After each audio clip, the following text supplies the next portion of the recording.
Welcome back students, I am Nilesh Kushwaha and today we are going to discuss about the very important topic is development of seed and fruit। तो students चलिए आज हम लोग समझते हैं seed and fruit का development किस प्रकार से होता है आपके एंजियोस्पर्मिक प्लांट्स में। ओके, तो स्टूडेंट्स देखिए अभी तक लगभग इस चैप्टर में हमने लगभग 90 to 95% ओके कवर कर लिया है और बिल्कुल यह आपके चैप्टर का लास्ट टॉपिक है। इसके बाद यह जो हमारा चैप्टर है sexual reproduction in flowering plant ये खत्म हो जाएगा। ठीक है, फिर हम ह्यूमन रिप्रोडक्शन को समझेंगे। ओके, चलिए फिर स्टार्ट करते हैं और समझते हैं क्या कुछ चीजें हैं। चलिए देखते हैं in angiosperms. Okay, angiosperms the seed is the final product of sexual reproduction।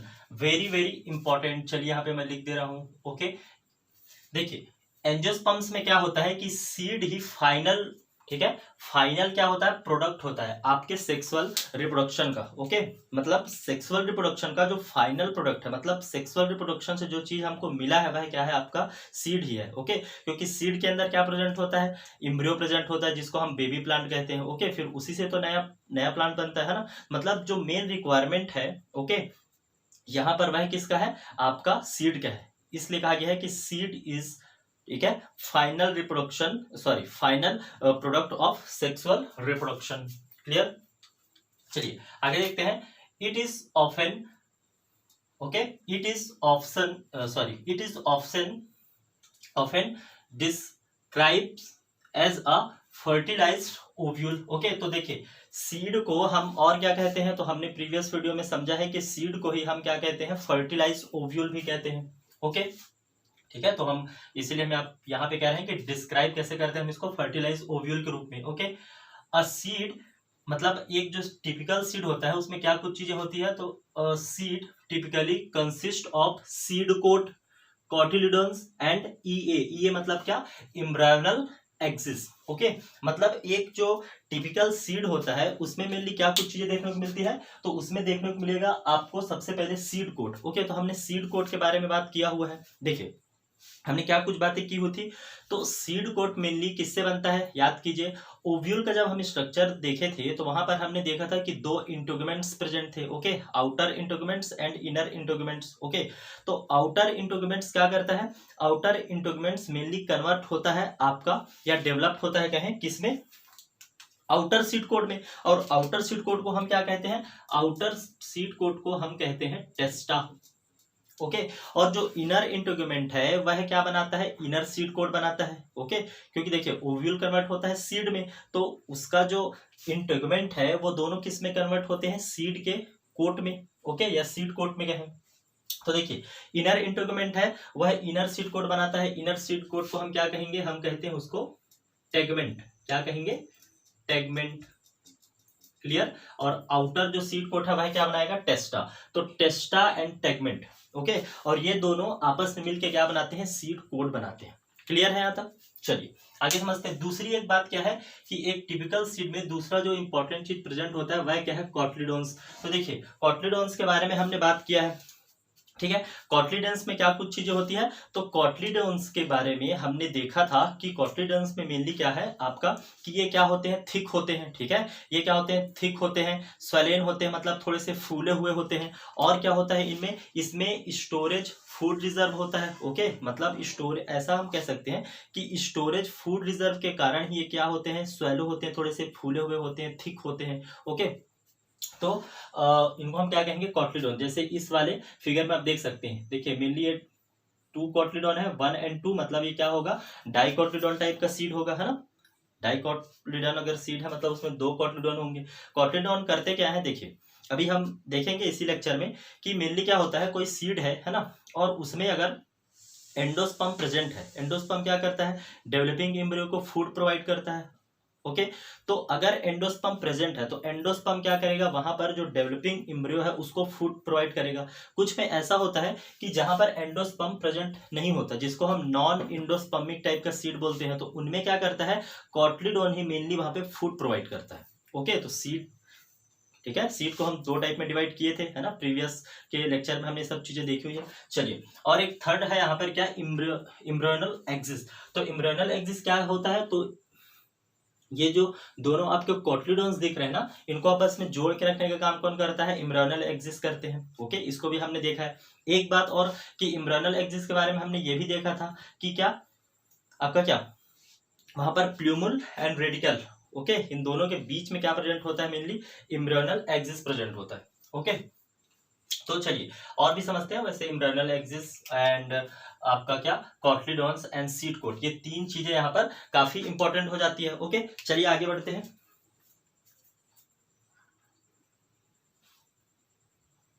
चलिए अब हम देखते हैं क्या कि मेनली टू टाइप्स के जो सीड होते हैं, कौन कौन से, हमने क्या कहा कि non endospermic seed and endospermic seed. Okay, तो नॉन एंडोस्पर्मिक सीड को हम क्या कहते हैं, नॉन एल्बुमिनस भी कह सकते हैं। ओके, चलिए देखते हैं। फर्स्ट क्या हो जाएगा आपका नॉन एल्बुमिनस सीड।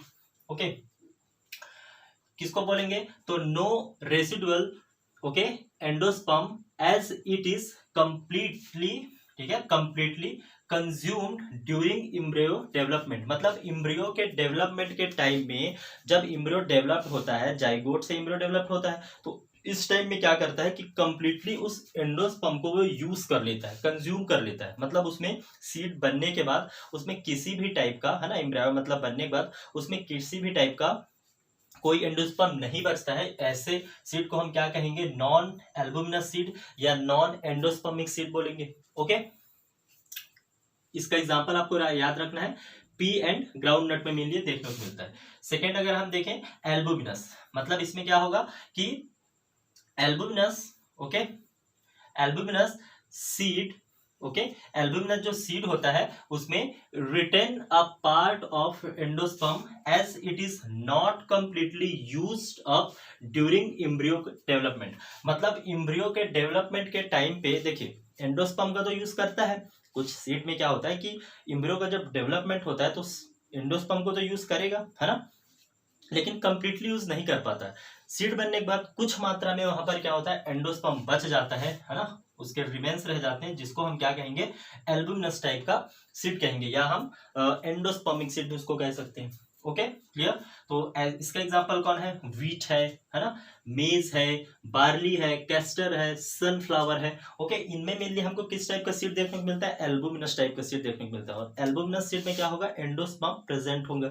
जैसे देखिए ये जो सेकेंड डायग्राम आपको दिख रहा है ना, ठीक है, इस डायग्राम में ये इसका डायग्राम है। तो चलिए ये जो डायग्राम है वह किसका है, आपके व्हीट का डायग्राम है। किसका डायग्राम है ये है आपके व्हीट का डायग्राम, ठीक है, व्हीट का डायग्राम है। और ये व्हीट कैसा, ठीक है, कैसा प्लांट्स में आता है, किन प्लांट्स में आता है, तो मोनोकॉट्स में आता है, या मोनोकॉटिलडोन्स हम कह सकते हैं इनको। ओके, तो इसमें आपको मेनली क्या है, देखिए यहाँ पर एंडोस्पर्म देखने को मिल रहा है। अगर एंडोस्पर्म देखने को मिल रहा है मतलब ये किस टाइप का सीड होगा, एल्बुमिनस टाइप का सीड होगा, या हम कहें एंडोस्पर्मिक सीड होगा। ओके, एंड देखिए इसमें और क्या क्या चीजें दिख रही है, तो आपको यहाँ पर स्कूटेलम दिखाई दे रहा है। स्कूटेलम क्या होता है, याद कीजिए, हमने पढ़ा था ना कि मोनोकॉट्स में जो उसका कॉटलीडॉन है वह क्या होता है, ढाल के समान होता है, कवच के समान होता है, जिसको हम क्या कहते हैं, स्कूटेलम कहते हैं। ओके, हमने प्लूमुल और रेडिकल के बारे में पढ़ा हुआ है। ओके, प्लूमुल के ऊपर किसकी कवरिंग होती है, कोलियोप्टाइल की, इन मोनोकॉट्स। ओके, और रेडिकल की जो कवरिंग होती है मोनोकॉट्स में उसको हम क्या कहते हैं,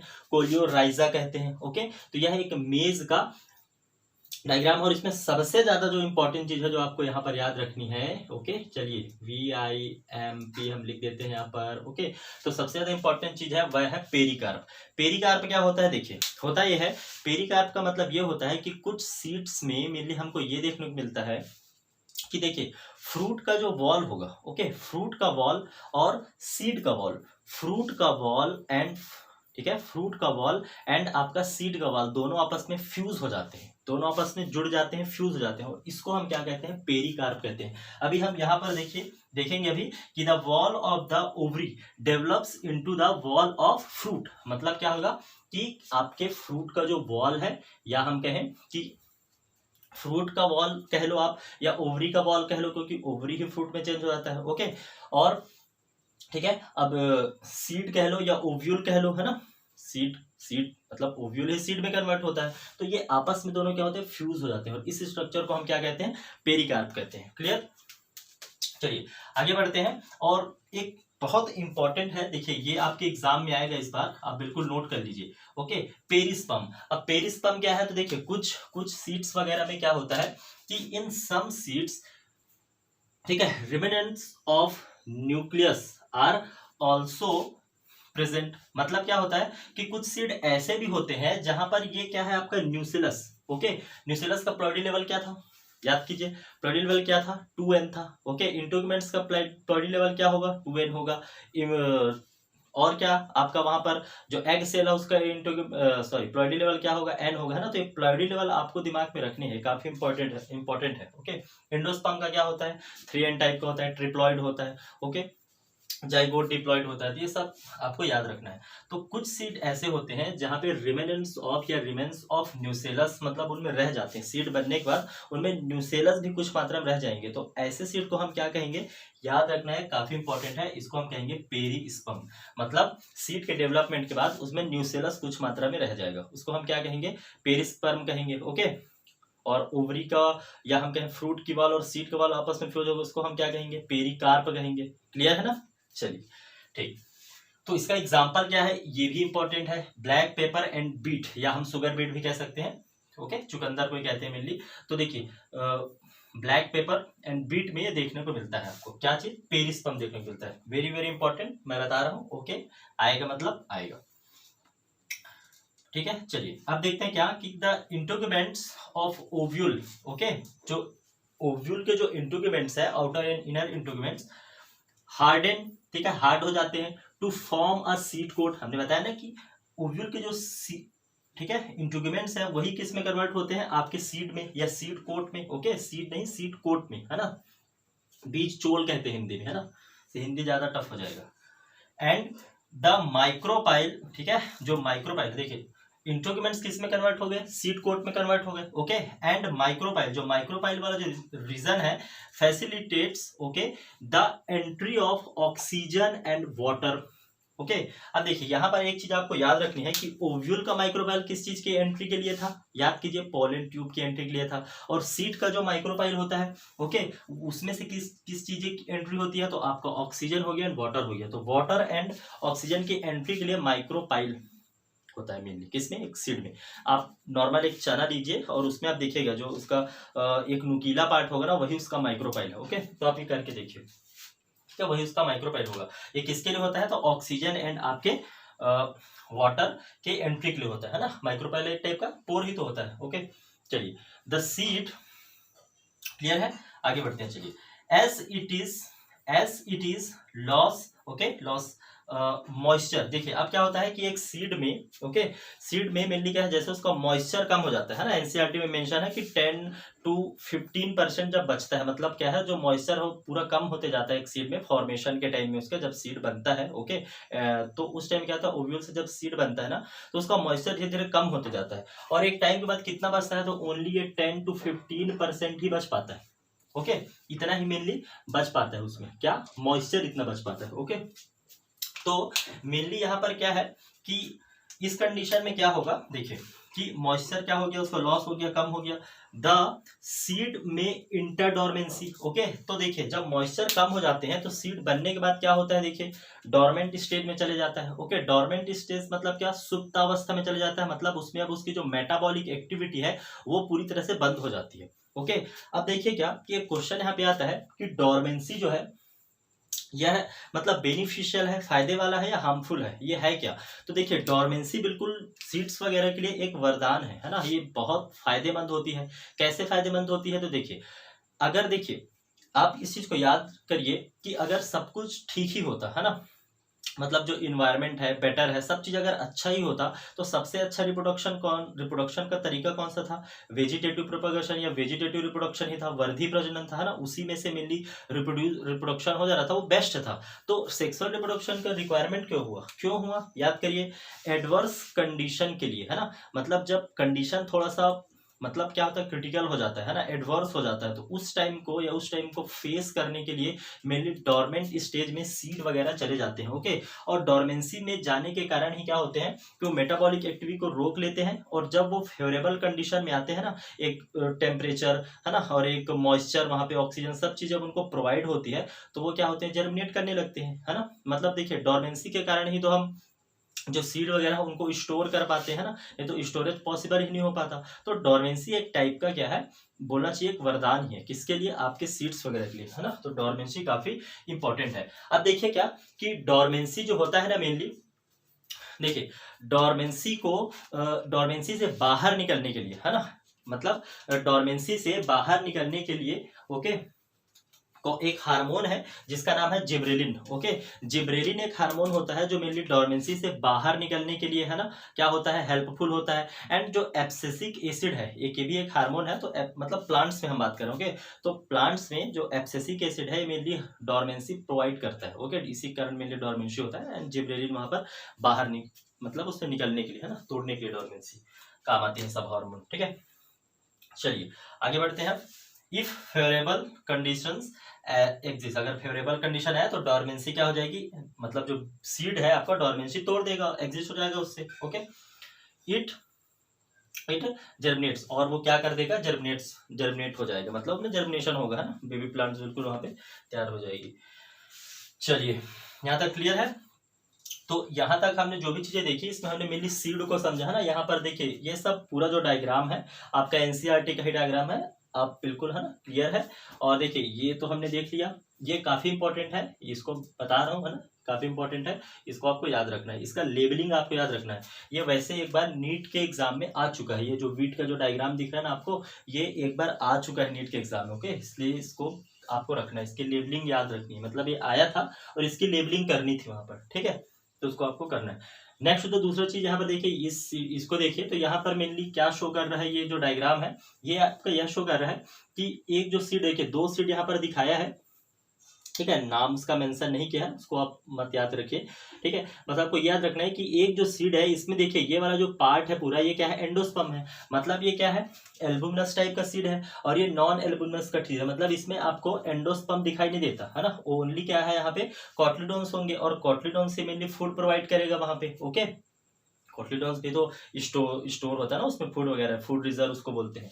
ओके, और यहाँ पर क्या है, एंडोस्पर्म, मतलब endosperm and non endospermic type का जो शीड है उसको एक्सप्लेन कर रहा है। ये क्या हो जाएगा आपका, एंडोस्पर्मिक टाइप का, और ये नॉन एंडोस्पर्मिक टाइप का। ओके, बाकी चीजें तो लगभग क्लियर है, ये एंडोस्पर्म वगैरह। ठीक है, चलिए अब समझते हैं हम डेवलपमेंट ऑफ फ्रूट्स। ओके, अब फ्रूट्स के भी डेवलपमेंट को समझते हैं। तो फ्रूट मेनली किससे बनता है, तो ओवरी ही डेवलप होकर क्या बनाती है, फ्रूट बनाती है, ये चीज हमने देखी है। ठीक है, चलिए फिर समझते हैं कि सबसे पहला जो टर्म है, देखिए ये जो जितने भी टर्म है ना आपका, perisperm, albuminous, non albuminous, perisperm, ठीक है, आपका पेरिकार्प हो गया, false fruit, true fruit, okay, apomixis and polyembryony, ये जितने भी टर्म्स यहाँ पे आए हैं आपको याद होने चाहिए, इन्हीं से मेनली क्वेश्चन आएगा यहाँ पे। ओके, चलिए तो देखते हैं आप क्या, पेरिकार्प। तो पेरिकार्प के बारे में हमने बात किया था, the wall of the ovary develops into the wall of fruit. Okay, clear है, ये हमने बात किया हुआ पहले। ठीक है, तो चलिए आगे बढ़ते हैं। इन सम प्लांट्स, देखिए कुछ, मतलब सम प्लांट्स में क्या होगा कि floral parts, okay, floral parts मतलब फ्लावर के जो पार्ट्स हैं, ओके, फ्लोरल पार्ट्स। ठीक है, in some plants floral parts, okay, other than the ovary, इसको समझना है आपको। ओके, मतलब कुछ प्लांट्स में क्या होता है कि ओवरी के अलावा जो फ्लोरल पार्ट्स हैं, जैसे उसका थैलमस हो गया, है ना, पीटल हो गया, सेपल हो गया, ये सब है अदर देन ओवरी, है ना। तो अदर देन ओवरी जो फ्लोरल के या एक फ्लावर के जो पार्ट है, okay, take part in fruit, मतलब क्या हुआ कि देखिए होता क्या है कि नॉर्मली जो हम फ्रूट खाते हैं ना, जो फ्रूट जो बनता है जिसको हम ट्रू फ्रूट कहते हैं, तो वो मेनली ओवरी वाले पार्ट से बनता है, हमने देखा है पहले। कुछ में ऐसा होता है कि ओवरी के अलावा कुछ और जो फ्लोरल पार्ट्स हैं वह मेनली क्या करते हैं, फ्रूट बनाते हैं, जैसे थैलमस वगैरह हो गया, है ना, तो ये मेनली क्या करते हैं, आपका फ्रूट वगैरह को बना देते हैं। तो देखिए इसमें अदर पार्ट ऑफ, मतलब फ्लावर के अदर पार्ट ओवरी के अलावा, ये सब क्या करते हैं, फ्रूट बनाने में मतलब पार्टिसिपेट कर देते हैं, बोल सकते हो आप। ओके, तो formation as in apple and strawberry. Okay, जैसे हमको एक एग्जांपल देखने को मिलता है कि एप्पल में, ओके, एप्पल में, ए फॉर एप्पल में, ओके, और स्ट्रॉबेरी में, ओके, एप्पल, ठीक है, एंड स्ट्रॉबेरी में मेनली क्या होता है कि ओवरी के अलावा कुछ दूसरे पार्ट हैं जो वहाँ पे जो उसका जो फ्लैशी पार्ट होता है जिसको हम खाते हैं ना एप्पल में, वो देखिए मतलब वो ओवरी नहीं होता, वो क्या होता है, थैलमस होता है। उसी को आपको समझ रहे हैं कि in this the thalamus contribute to fruit formation. मतलब क्या है कि एप्पल में एंड स्ट्रॉबेरी में जो हम फ्रूट, जो फ्लैशी पार्ट जो हम खा रहे हैं ना, वह मेनली क्या होता है, आपका थैलमस होता है। ओके, जबकि जो ट्रू फ्रूट वगैरह होते हैं, है ना, such fruit are called false fruit. तो अगर किसी फ्रूट का, ठीक है, अगर कोई फ्रूट है और उसका जो फ्लैशी पार्ट है, जो पार्ट हम ईटेबल जो पार्ट है जिसको हम खा रहे हैं, अगर वो ओवरी से नहीं बना है, ठीक है, तो उसको हम क्या कहेंगे, उसको हम कहेंगे फॉल्स फ्रूट कहेंगे। ओके, और ठीक है, अगर जब फ्रूट का जो फॉर्मेशन है ना, जो फ्रूट का फॉर्मेशन है, अगर फ्रूट किससे बन रहा है, आपके ओवरी से बन रहा है, ठीक है, ओवरी से अगर फ्रूट बन रहा है तो उसको हम क्या कहेंगे, उसको हम ट्रू फ्रूट कहेंगे। मतलब सिंपल, अगर फ्रूट ओवरी से बना तो ट्रू फ्रूट होगा, अगर ओवरी के अलावा कोई भी अलग पार्ट बना है ना, फ्लावर का कोई भी अलग पार्ट से बना है, थैलमस से बना है, सेपल से, पिटल्स, किसी से भी बना है अगर, है ना, तो उसको हम क्या कहेंगे, फॉल्स फ्रूट के केस में रखेंगे। ओके, ये जो डायग्राम है आपके, है ना, एनसीईआरटी ने मेंशन किया हुआ है, इसमें मेनली फॉल्स फ्रूट को ही बता रहा है। ओके, तो देखिए फ्रूट की जो एक चीज और आपको याद रखनी है कि फ्रूट की जो वॉल होती है उसको हम क्या कहते हैं, उसको हम कहते हैं पेरिकार्प कहते हैं। फ्रूट को हम क्या कहते हैं, मैंने बताया था, फ्रूट को हम कार्प कहते हैं। ओके, और फ्रूट की जो वॉल होती है उसको हम क्या कहते हैं, पेरिकार्प बोलते हैं। तो पेरिकार्प मेनली 3 टाइप्स का, या हम कहें 3 पार्ट में डिवाइडेड होता है। आपका इपिकार्प, या जिसको हम एक्सोकार्प भी कहते हैं, है ना। चलिए एक मैं लिख दे रहा हूँ, ठीक है, इपिकार्प, ठीक है, और इपिकार्प, या हम इसको क्या कह सकते हैं, इपिकार्प, या हम इसको एक्सोकार्प कह सकते हैं। दूसरा क्या हो जाएगा, आपका मीजोकार्प हो जाएगा। ओके, इपिकार्प हो गया, मीजोकार्प हो गया, है ना, और एक हो जाएगा क्या, इंडोकार्प। ओके, तो मेनली इपिकार्प 3 पार्ट, ये तीनों मिला के हम क्या बोलेंगे, इपिकार्प, है ना। इपिकार्प मतलब क्या, फ्रूट की बॉल। ओके, तो ये चीज पता होनी चाहिए। अब देखिए इस डायग्राम को समझते हैं। यहाँ पर मेनली क्या बताया हुआ कि देखिए ये वाला जो पार्ट हम एप्पल में खाते हैं ना, ये वाला जो पूरा पार्ट है, इसका लॉन्गिट्यूडनल सेक्शन है, ये क्या है, ट्रांसफर सेक्शन, मतलब एप्पल को ऐसे करके काटा गया है ना, ये सब तो क्लियर है। तो लॉन्गिट्यूडनल सेक्शन देखें, जो भाग हम खाते हैं, जो ईटेबल पार्ट है, वह उसका क्या है, थैलमस है। देखिए बता रहे हैं थैलमस है। एंड इसके अंदर जो इसका देखिए जो एक एप्पल में मेनली जो ट्रू फ्रूट होता है ना, वो कितना होता है पता है आपको। एक एप्पल में जो ट्रू फ्रूट होगा ना, वह मेनली इतना ही है। ये वाला जो पार्ट है ना आपका, यही मेनली वहां पे ट्रू फ्रूट है। बल्कि ये बाकी जो हम खाते हैं ना, मतलब हम ट्रू फ्रूट को लगभग नहीं खाते, है ना, और हम खाते किसको, हम मेनली उसके फॉल्स फ्रूट को खाते हैं, थैलमस को खाते हैं। ओके, तो ये डायग्राम मेनली इसी चीज को शो कर रहा है। और सीड हमको देखिए अंदर में दिखाई देता है, ठीक है, ब्लैक ब्लैक कलर में दिख रहा है, तो ये लगभग सीड प्रेजेंट है ना। एंड मीजोकार्प एंड इंडोकार्प क्या है, तो आपके फ्रूट वॉल के पार्ट है ना, इपिकार्प के पार्ट है। क्लियर है यहाँ तक, क्लियर है ना यहाँ तक। देखिए काफी इंपॉर्टेंट टॉपिक है, कई सारे टर्म्स को दिया है, एक साथ कर दिया है। ओके, तो आपको सभी चीजों को समझना है। चलिए ओके, आगे बढ़ते हैं एंड समझते हैं क्या आपका, some fruits develops without fertilization are known as parthenocarpic fruit. Okay, example क्या है, बनाना। अब इसको आप समझिए। देखिए होता क्या है मेनली कि कुछ फ्रूट ऐसे होते हैं जिनमें विदाउट फर्टिलाइजेशन ही, ठीक है, मतलब जो विदाउट फर्टिलाइजेशन ही बने होते हैं। क्या बोल रहे हैं, देखिए कि some fruit developed without fertilization, मतलब कुछ फ्रूट ऐसे होते हैं जो विदाउट फर्टिलाइजेशन ही डेवलप हो जाते हैं, है ना। आप पार्थिनोजेनेसिस याद कीजिए, फर्स्ट चैप्टर में हमने पार्थिनोजेनेसिस पढ़ा है। ओके, तो पार्थिनोजेनेसिस से रिलेटेड है, वहां पे भी तो विदाउट फर्टिलाइजेशन नया ऑर्गेनिज्म बन रहा था ना, वही चीज है यहाँ पर भी। देखिए तो कुछ फ्रूट ऐसे होते हैं, सम फ्रूट्स, है ना, डेवलप विदाउट फर्टिलाइजेशन, उसको हम क्या कहेंगे, पार्थिनोकार्पिक फ्रूट कहेंगे। तो बनाना में क्या है, बनाना जो है एक पार्थिनोकार्पिक फ्रूट है, और यह जो प्रोसेस है इसको हम क्या कहेंगे, पार्थिनोकार्पी कहेंगे। एग्जाम में आता है, इंपॉर्टेंट है, नोट कर लीजिए। पार्थिनोकार्पी क्या है, मतलब जहां पे विदाउट फर्टिलाइजेशन फ्रूट का फॉर्मेशन होगा उसको हम क्या कहेंगे, पार्थिनोकार्पी कहेंगे। ओके, और इसका एग्जांपल क्या है, बनाना। तो देखिए जो बनाना है उसमें आपको सीड दिखाई नहीं देता, है ना। जनरली मतलब बनाना की जो मोस्ट ऑफ द वैरायटीज है वहाँ पे हमको सीड देखने को नहीं मिलता है ना, लेकिन आप कई ऐसे रीजन है आप वहाँ जाएंगे ना तो आपको दिखेगा कि या फिर गूगल वगैरह करके देखेगा आपको, तो बनाना में आपको छोटे छोटे सीड देखने को मिल जाएंगे वहाँ पे, ठीक है। तो ऐसा नहीं कि बनाना में सीड होता ही नहीं है, मतलब जो बनाना है उसकी कई वैरायटी में नेचुरली पार्थिनोकार्पी देखने को मिलता है, ओके। पार्थिनोकार्पी देखने को मिलता है बनाना के केन में। और वैसे कुछ हार्मोन भी है, जैसे आपका जिब्रेलिन हो गया, ऑक्सिन वगैरह हो गया है ना। तो मेनली साइंटिस्ट वगैरह लोग ये लोग क्या करते हैं कि देखिए जो फ्रूट है ना उसमें जिब्रेलिन वगैरह ऑक्सिन वगैरह के थ्रू ये पार्थिनोकार्पिक फ्रूट बनाते हैं, है ना। तो कई बार क्या है कि सीड वगैरह कई सीड है जो हमारे लिए इंपॉर्टेंस नहीं होते, है ना। जैसे पपीता वगैरह में हम सीड को तो नहीं खाते, है ना, तो वहां पे पार्थिनोकार्पिक बना दिया गया, पपाया बना दिया गया, है ना। तो उसमें क्या होगा कि आपका सीड प्रेजेंट नहीं होगा, ओके। अब जैसे अनार है वहां पे पार्थिनोकार्पिक कर दो तो कुछ नहीं मिलेगा आपको, है ना, क्योंकि वो तो मेनली उसमें सीड ही खाते हैं हम अनार में, ओके। तो जहां पर इंपॉर्टेंट है, जहां पर हम सीड वगैरह नहीं ईट करते उनमें मेनली पार्थिनोकार्पिक किया जाता है, ओके। आर्टिफिशियल भी किया जाता है जैसे जिब्रेलिन वगैरह ऑक्सिन हार्मोन के हेल्प से, ओके। तो पार्थिनोकार्पिक टर्म को आपको समझना है, क्लियर है। चलिए अब समझते हैं दो और चीजें हैं, आपका एपोमिक्सिस। एपोमिक्सिस क्या होगा, देखिए इसको समझिए, ये भी रिलेटेड है इसी से। Some plants, okay, produce seed without fertilization, okay. देखिए अगर कुछ मतलब कुछ फ्रूट है जो विदाउट फर्टिलाइजेशन बन गया, उसको हम क्या बोल रहे थे, अगर कुछ फ्रूट ऐसा बना तो उसको हम क्या बोले, पार्थिनोकार्पिक फ्रूट बोले। और यह जो प्रोसेस हुआ क्या कहलाया, पार्थिनोकार्पिक लाया। अब अगर सीड जो है विदाउट फर्टिलाइजेशन बन जाएगा उसको हम क्या बोलेंगे, एपोमिक्सिस बोलेंगे। मतलब एपोमिक्सिस में जो सीड बनेगा वह विदाउट फर्टिलाइजेशन बन जाएगा, ओके।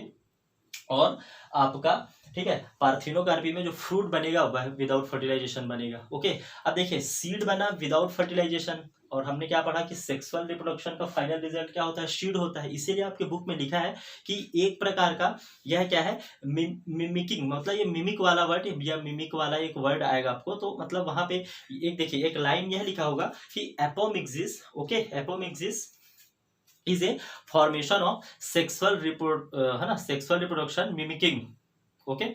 ऐसा करके लिखा होगा, एक लाइन आप देखिएगा वहां पे। तो ये इसका मतलब क्या है यहाँ पर, इसका मतलब यही है कि देखिए एपोमिक्सिस में क्या हो रहा है, सीड बन रहा है, और सेक्सुअल रिप्रोडक्शन का भी क्या था, रिजल्ट क्या था, सीड था। तो थोड़ा कंफ्यूजन करता है, इसलिए यहाँ पे मिमिक वर्ड डाला गया है ना, मिमिक करना, ऐसा करके लिखा हुआ है। एक लास्ट टॉपिक है देखिए यहाँ पर, वह क्या है, पॉली इम्ब्रियोनी, ओके। तो पॉली इम्ब्रियोनी क्या होगा, चलिए इसको समझते हैं। तो मेनली देखिए पॉली इम्ब्रियोनी में मेनली होता क्या है कि इम्ब्रियो सैक के चारों ओर क्या प्रेजेंट होता है, न्यूसेलस प्रेजेंट होता है ना। तो इम्ब्रियो सैक के चारों ओर न्यूसेलस प्रेजेंट है, और वो कैसा था, डिप्लॉइड था, क्लियर है। अब देखिए होता क्या है कि न्यूसेलस के जो सेल हैं जो इम्ब्रियो सैक के चारों ओर प्रेजेंट है उनमें डिवीजन होता है, ओके। हम क्या पढ़ रहे हैं, याद रखिए पॉली इम्ब्रियोनी पढ़ रहे हैं, ओके। तो न्यूसेलस को जो सेल है वो डिवाइड होते हैं, और डिवाइड होने लगने के बाद क्या होते हैं कि ये इम्ब्रियो सैक के अंदर इंटर कर जाते हैं। न्यूसेलस के सेल, डिप्लॉइड सेल्स डिवाइड करते हैं, और इसमें से कुछ जो सेल हैं डिवीजन के बाद वो डिप्लॉइड सेल इम्ब्रियो सेल के अंदर इंटर कर जाते हैं, ओके। और इंटर करने के बाद वो क्या करते हैं, वहां पर इम्ब्रियो का फॉर्मेशन करते हैं, या हम कहें कि इम्ब्रियो की तरह व्यवहार करते हैं। फॉर्मेशन ना बोल के हम, यह ज्यादा सही होगा। हुआ क्या कि इम्ब्रियो सेल के बाहर जो न्यूसेलस थे, जो डिप्लॉइड न्यूसेलस थे, है ना, बॉडी लेवल याद रखना है। तो यह न्यूसेलस सेल में डिवीजन हुआ, और डिवीजन के बाद इनमें से कुछ सेल्स इम्ब्रियो सेल के अंदर इंटर कर दिए, है ना। अब ये एज अ इम्ब्रियो वहां पे वर्क करने लगे, ओके। तो होगा क्या कि इम्ब्रियो के अंदर या ओव्यूल के अंदर हमको खूब सारे क्या दिखाई देंगे, याद कीजिए। तो हमको खूब सारे वहां पर इम्ब्रियो दिखाई देंगे, क्योंकि न्यूसेलस सेल इम्ब्रियो की तरह वर्क करने लगा। तो एक ओव्यूल के अंदर खूब सारे हमको इम्ब्रियो दिखाई देने लगेंगे। तो इस कंडीशन को हम क्या कहते हैं, पॉली इम्ब्रायोनी कहते हैं, क्लियर है। चलिए इन सम, ओके, सम वैरायटीज ऑफ जैसे लिखे साइट्रस हो गया एंड मैंगोज वगैरह में, ठीक है, मेनली इसमें देखने को मिलता है द न्यूसेलस सेल, जो न्यूसेलस के सेल है डिवाइड, है ना, डिवाइड होते हैं एंड, ठीक है, डिवाइड होते हैं and protrude into the embryo sac, है ना। पूरी एनसीईआरटी की लाइन है, टू डेवलप इनटू इम्ब्रियो, है ना। जो इम्ब्रियो सेल है वह क्या डिवाइड हुए, और डिवाइड होने के बाद इम्ब्रियो सेल के अंदर इंटर किए, और किसकी तरह व्यवहार किए यहाँ पे, डेवलप इनटू इम्ब्रियो, है ना। और इन सच केस ईच ओव्यूल, अब यहाँ पर क्या होगा कि ईच ओव्यूल मतलब एक ओव्यूल के अंदर may be contain several embryo, and this condition is called polyembryony, ठीक है। और इस कंडीशन को हम मेनली क्या कहेंगे, पॉली इम्ब्रायोनी कहेंगे। मतलब देखिए कंडीशन क्या था कि इम्ब्रियो सैक है और इम्ब्रियो सैक के चारों ओर क्या है, न्यूसेलस के सेल प्रेजेंट है, और न्यूसेलस के जो सेल हैं मेनली इनमें क्या हुआ, डिवीजन हुआ, ओके। और डिवीजन के बाद क्या हो रहा है मेनली, कि डिवीजन के बाद इनमें ठीक है, ये इम्ब्रियो साइक के अंदर इंटर कर रहे हैं और वहां पे एज अ इम्ब्रियो काम कर रहे हैं, इसलिए हम यहाँ पे कंडीशन क्या बना, पॉली इम्ब्रायोनी वाला, ओके। तो स्टूडेंट देखिए इस चैप्टर में लगभग हमने सभी चीज़ों को बहुत अच्छे से समझा है ना, और लगभग हर एक टॉपिक को, हर एक चीज़ को हमने क्लियरली समझने की कोशिश किया है, ओके।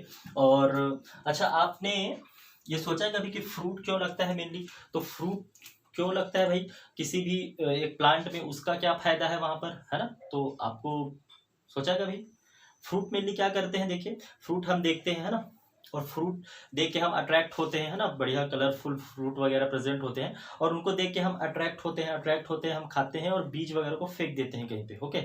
और उससे क्या होता है मेनली, वो जो बीज है, वह जो सीड है, उसका डिस्पर्सल होता है, ओके। तो एक प्लांट के लिए, है ना, एक स्टूडेंट्स ने पूछा था कि फ्रूट मेनली होते क्या है, इसीलिए बता रहा हूँ आपको, ठीक है, कि वहां पर मेनली क्या होता है कि जो प्लांट्स वगैरह है उनमें फ्रूट लगना मेनली डिस्पर्सल में हेल्प करता है उनका, ठीक है, मतलब उनके उस प्लांट का सीड के थ्रू, है ना, सॉरी फ्रूट के थ्रू उनमें मेनली क्या होता है, डिस्पर्सल होता है, ओके। तो ये उसका आंसर था।